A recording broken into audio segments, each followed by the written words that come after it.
Uno de los desastres naturales más recordados por México es el terremoto del 85, debido a que fue a la que más magnitud llegó y a la que más heridos y muertos hubo. Hoy en Maniac te contaré la historia del terremoto de México y algunos de los casos más recordados. Chihuahua, 7 de la mañana, 19 minutos 42 segundos, tiempo del centro de México. Sigue temblando un poquitito, pero pues vamos tomando con una gran tranquilidad. Vamos a esperar un segundo. El terremoto de México de 1985 tuvo lugar el jueves 19 de septiembre de dicho año. Inició a las 7:17 de la mañana y alcanzó una magnitud de 8.1. El epicentro se localizó en el Océano Pacífico, frente a la costa del estado de Michoacán, muy cerca del puerto de Lázaro Cárdenas, cerca de la desembocadura del río Balsas, límite natural entre los estados de Michoacán y Guerrero, con una magnitud de 8.1 y una duración de 2 minutos.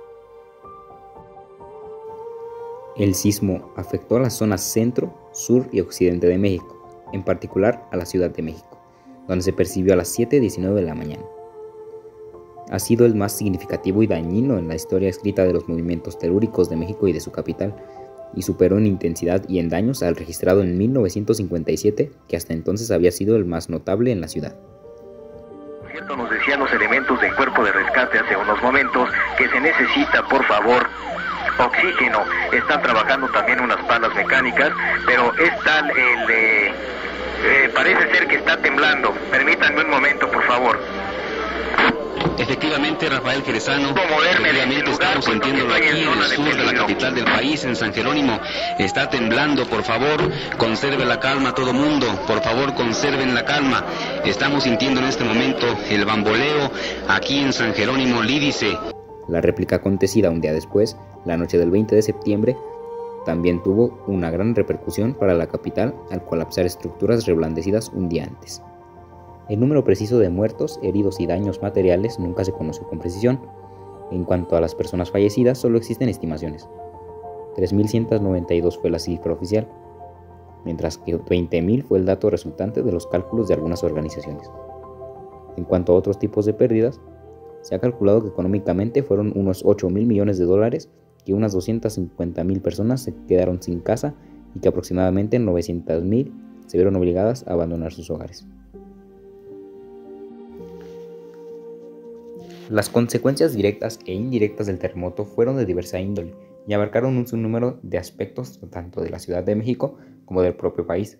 El alto número de víctimas y de heridos, la remoción de escombros y los esfuerzos de toda índole por lograr lo que en ese entonces se denominó vuelta a la normalidad.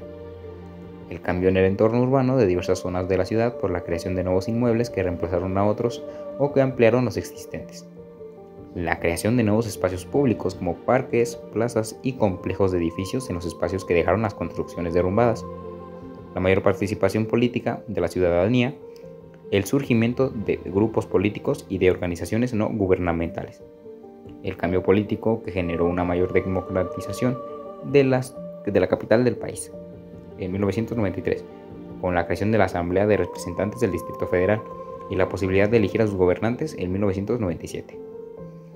La modificación a nivel nacional de las legislaciones de construcción ya existentes, ajustadas a la realidad sísmica del país, y la creación de otras nuevas tendentes a la cultura de prevención y de protección civil y de respuesta ante las grandes emergencias, además del desarrollo de la investigación en la prevención y estudio de la naturaleza sísmica mexicana. Ahora pasemos a lo que más me impactó, los casos más conocidos que dejó el terremoto. Pasemos a un viejo conocido, la famosa foto del Hotel Regis, uno de los más lujosos que había en aquellos años, derrumbado por el terremoto. El Hotel Regis, originalmente concebido para ser las oficinas del periódico El Imparcial en 1908, se transformó en hotel en 1914, llamándose inicialmente Ritz y después Hotel Regis. A lo largo de su historia, el Regis fue un lugar emblemático en la Ciudad de México, conocido por su lujo, albergar a políticos y artistas y ser un punto de encuentro de la alta sociedad. Trágicamente, el hotel fue demolido tras colapsar en el terremoto.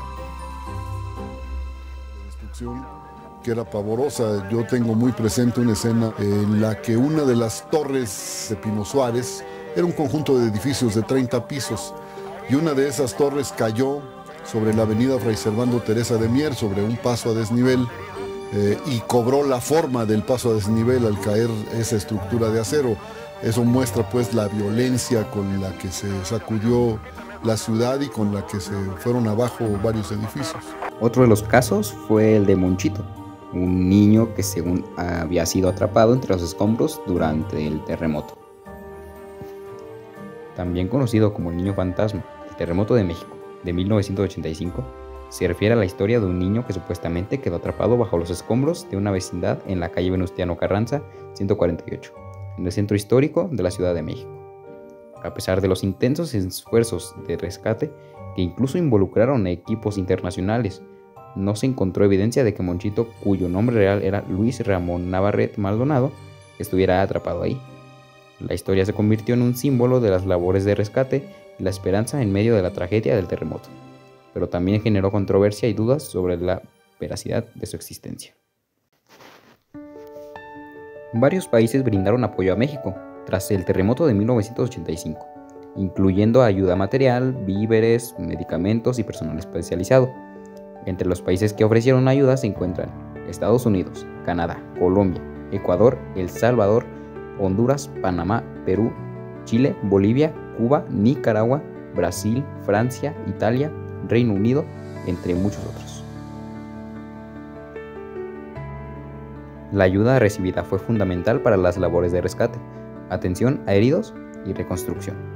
Ciudadanos mexicanos, organizaciones no gubernamentales y empresas también se sumaron a la causa, mostrando solidaridad con las víctimas y sus familiares. La respuesta internacional fue un ejemplo de cooperación y fraternidad en momentos de crisis.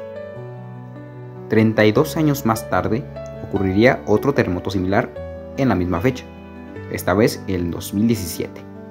Pero eso es tema para otro video. En fin, en conclusión, este terremoto es la catástrofe más fuerte, o una de las más fuertes, registradas en Latinoamérica.